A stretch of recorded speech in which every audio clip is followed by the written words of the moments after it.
Hello friends, today we are going to see the solution of real numbers important question 2. We'll see the solution step by step now.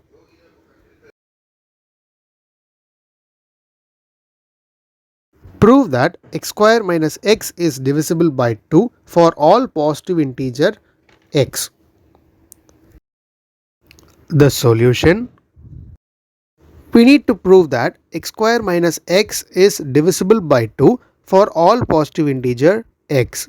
So x square minus x is equal to x into x minus 1.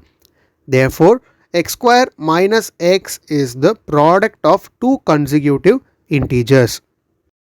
If x is even, say x equal to 2k, then x minus 1 is equal to 2k minus 1, that is odd. So x into x minus 1 is equal to 2k into 2k minus 1, so that will become even.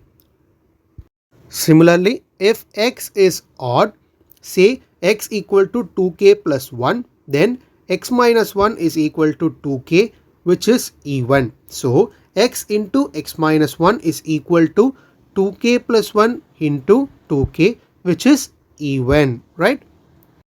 Since x into x minus 1 is always even, it is divisible by 2 for all positive integers x. Thus, x square minus x is divisible by 2. This is the proof of x square minus x is divisible by 2 for all positive integer x. Hit the subscribe button and like the video. Thank you.